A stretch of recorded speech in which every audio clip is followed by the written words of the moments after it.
Hello everyone, আজকে আমি বানিয়েছি healthy and tasty Gondhoraj chicken. গন্ধরাজ ঘোল তো এর আগে খেয়েছি, তবে গন্ধরাজ চিকেন এই ফার্স্ট টাইম ট্রাই করব আমি। মোটামুটি 400 গ্রাম ওজনের চিকেনের রেসিপিটার জন্য আমি এখানে নিয়ে নিয়েছি একটা মিডিয়াম সাইজের পেঁয়াজ, পরিমাণ মতন আদা, রসুন এবং কাঁচা লঙ্কা। গুঁড়ো মশলা হিসেবে আমি এখানে নিয়েছি 1 চামচ গোলমরিচ গুঁড়ো, 1 চামচ জিরে গুঁড়ো এবং পরিমাণ মতন লবণ। একটা গন্ধরাজ লেবুকে ভালো করে ধুয়ে নিয়ে বাইরের খানিকটা অংশ আমি কুড়ানিতে কুড়ে নেব, তারপর বাকিটা স্লাইস করে কেটে নেব। এবারে করব ম্যারিনেশনের জন্য প্রথমেই আমি চিকেনের সাথে তৈরি করে রাখা গুঁড়ো মশলাগুলো খুব ভালোভাবে মিশিয়ে নেব। নেক্সট একে একে মিশিয়ে নেব বাকি উপকরণগুলো। এখানে আমি গোটা পেঁয়াজটাকে গ্রাইন্ড করে নিয়েছি, তারই সাথে দিয়ে দিয়েছি আদা কুচি, রসুন কুচি এবং কাঁচা লঙ্কা চেরা। এগুলো ভালো করে মিশিয়ে নেওয়ার পরে আসছি একটা বিশেষ উপকরণে, সেটা হলো টক দই। একটু বেশি পরিমাণেই টক দই আমি এখানে ব্যবহার করব। আগে থেকে ফেটিয়ে রাখা টক দইটাকে এবারে খুব ভালো করে আমি চিকেনের সাথে মাখিয়ে নেব।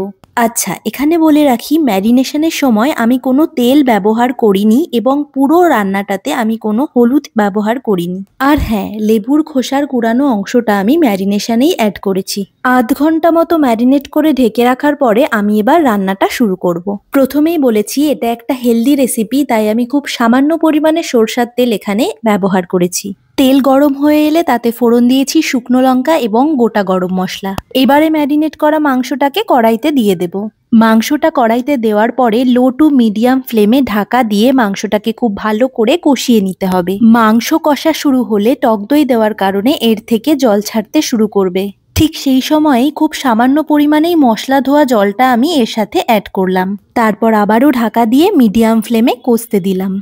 এইভাবে কষিয়ে নিলেই মাত্র 15 মিনিটেই চিকেনটা খুব ভালোভাবেই সেদ্ধ হয়ে যায়। যেহেতু টক দই এবং গন্ধরাজ লেবু এই রেসিপিটার মেইন উপকরণ, তাই টকটাকে ব্যালেন্স করার জন্য আমি সামান্য পরিমাণে চিনি অ্যাড করব। চিনি অ্যাড করার পরে আরো 5 মিনিট ঢাকা দিয়ে কষিয়ে নেব। 5 মিনিট পরে ঢাকনা সরিয়ে দিয়ে দেব স্লাইস করে কেটে রাখা গন্ধরাজ লেবুগুলো চিকেনের সাথে ভালো করে নাড়াচাড়া করে মিশিয়ে নেওয়ার পরে আমি ওপর থেকে ছড়িয়ে দেব মাত্র 1 চামচ সর্ষের তেল। ব্যাস, এবারে ফ্লেমটাকে অফ করে দিয়ে আরো 10 মিনিটের জন্য ঢাকা দিয়ে রাখবো। 10 মিনিট পরে দেখুন, হলুদ না দেওয়ার পরেও কি সুন্দর একটা কালার এসেছে। কাঁচা সর্ষের তেল দেওয়ার দরুন আমি রেসিপিটার লাস্টে কোনো গরম মশলার গুঁড়োর ব্যবহার করিনি। আমি যেহেতু ফার্স্ট টাইম গন্ধরাজ চিকেনটা বানালাম, তাই একটু কম পরিমাণেই চিকেন ব্যবহার করেছি। তাই জন্য এটা ডিনার টেবিল পর্যন্ত পৌঁছয়নি। সবার এতটাই ভালো লেগেছে যে স্ন্যাক্স হিসেবেই শেষ হয়ে গেছে। তবে স্ন্যাক্স ছাড়াও এটা ভাত বা রুটির সাথেও একদম জমে যাবে। এবারে চলো যাই মোস্ট এক্সাইটেড মোমেন্ট, রিভিউ কেমন পেলাম দেখে নি। কেমন লাগছে?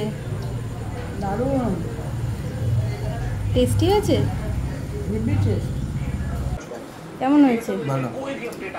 ভালো লাগছে? ভালো লাগলে লাইক, শেয়ার, কমেন্ট করে অবশ্যই চ্যানেলটা সাবস্ক্রাইব করো। ওকে, বাই বাই।